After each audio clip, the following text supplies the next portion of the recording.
Good Tree Church Mangyan Mission 2023! Mula ngayon hanggang babalik na tayo. Nobody hurt and getting some problem. And then we have to pray also for Mangyan people.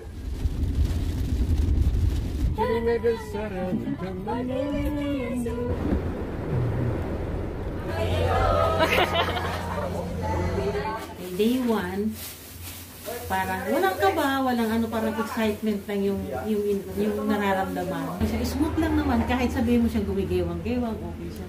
Nung pababa na, nahilo kong bigla to. Umiikot ako dun sa pagtayo ko ng upuan. Tapos pag yung palabas pa nandun kami sa baba, ang lakas ng hangin. Hawak ko bigla kay Pastor. Paglingon ko si Faith, doon giniging. Faith, hawak na, dali! Hanggang sa nakasakay kami. Ito na ngayon, yung bababa na yung sasakyan. Nung kami na, sana ka, diretso tayo, Pastor, no? Umangat lang, ganun yung naiwan kami sa taas.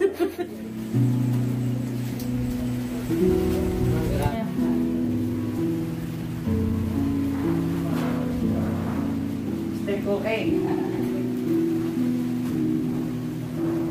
Alive! Hello!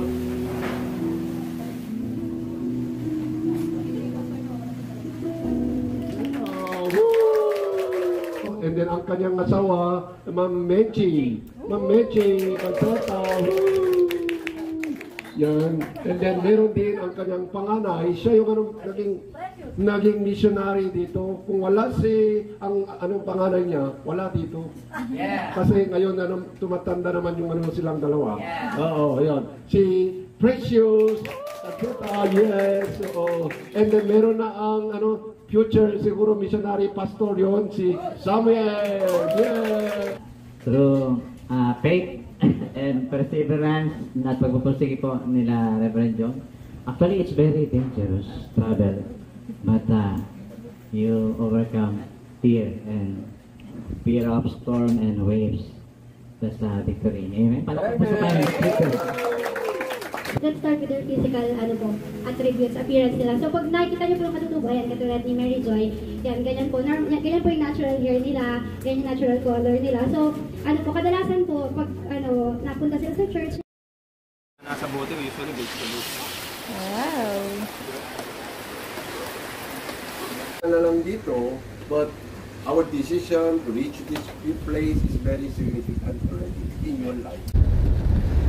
Day 2, ayun. So, para sa akin, mixed emotion tong araw na to kasi ito na yung start ng aming DBBS. So, day 1 ng DBBS and super hindi namin alam yung gagawin kasi kahit day 2 na namin dito sa Mindoro, malakas pa rin yung ulan and bumiyahe kami doon na parang iniisip namin na yung worry namin sa utak namin na mayroon kayang pupuntang mga bata kasi malakas yung ulan. But then, nung nasa way kami papunta ng church, nakita namin yung mga bata. Kahit umuulan, bitbit nila yung tarpaulin and then, masaya silang sinalubong kami. Kaya, nakaka-heartwarming yon para sa amin. Nakaka-touch talaga siya. Yan, sobrang blessed kasi yung mga Mangyan kahit masamang panahon, malakas ang hangin, malakas ang ulan, makikita mo yung nila, yung puso nila sa pag-serve sa Panginoon at ready sila na makinig ng salita ng Diyos. Kahit sobrang layo.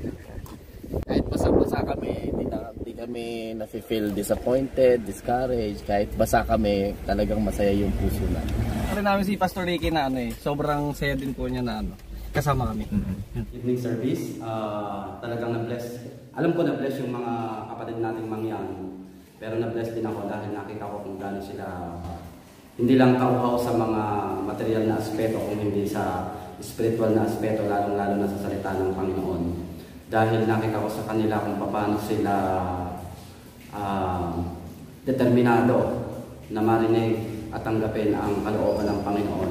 Kaya talagang itong Mindoro Mission ay napaka-fruitful at the same time ay necessary dahil may mga kapatid tayo doon na nauhaw sa kalooban ng ating Panginoon. Maraming salamat sa Panginoon for giving us this privilege and opportunity as well at sa Mindoro Vision Team, maraming salamat sa inyong lahat.